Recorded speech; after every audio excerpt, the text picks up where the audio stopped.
Et salut à tous. Aujourd'hui nous allons faire une petite excursion dans la petite histoire de l'informatique et en profiter pour mettre en place une nouvelle section que j'ai décidé d'appeler Tirer une carte. Cet épisode n'aurait pu voir le jour sans l'assistance de Ordi Récup+. Je vous suggère vivement de jeter un œil dans le lien que je vais mettre en description de cette vidéo. Cet épisode aura pour thème une petite rareté, l'ELSA Synergy Force.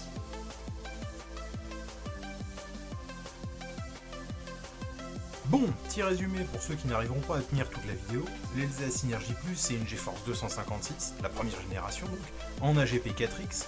Ouais, tu sais le petit genou là, l'AGP, le truc avant le PCI Express. La toute première des GeForce du coup, avec des drivers spécifiques pimpés à la sauce AutoCAD. On trouvait cette carte exclusivement dans des machines Dell, plus exactement le Precision 420 puis le 620, pendant tout et pour tout un an. En termes de production, elle prend la suite du vieillissant Permedia 2 qui équipait alors la ELSA Gloria Synergy en quadruplant la mémoire embarquée au passage parce que bon bah tant qu'à y être... Enfin, je dis ça, il semblerait que ça soit la quantité minimum que soit capable de gérer ce GPU, ceci expliquant probablement cela. Sans doute pour des raisons de coût et rapport au dépôt de bilan qui arrivera l'année suivante, ELSA a vraiment conçu cette carte à minima.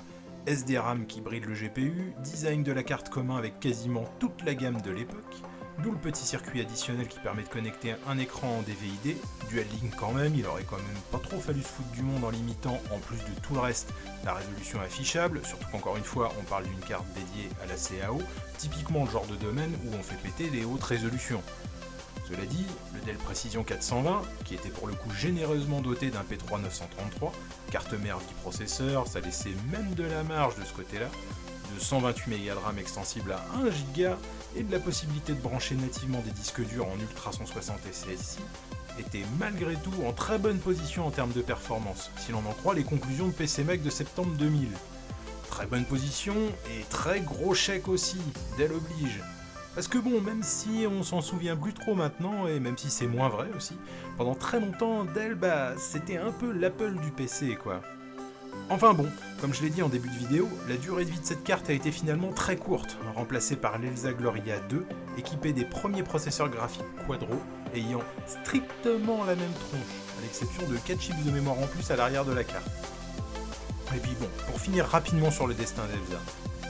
Malgré le dépôt de bilan, la marque a bien entendu continué à exister grâce à ELSA Japan Incorporated et ELSA Technology Incorporated basée à Taïwan.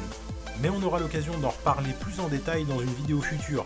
ELSA s'est emporté acquéreur de la célèbre marque Hercule Computer Technology en 1998 et bon, vu le thème de cette chaîne, je vois mal comment on pourrait couper une rétrospective ou à minima un test d'une de leurs cartes. Et voilà, c'est la fin.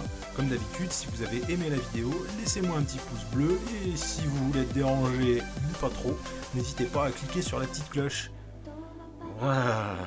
Parler d'ELSA pendant tout un épisode, ça m'a rappelé des vieux souvenirs traumatisants de chansons de ma jeunesse. Le genre qu'on préfère oublier. Je vais me laver les oreilles avec un petit Maiden, moi.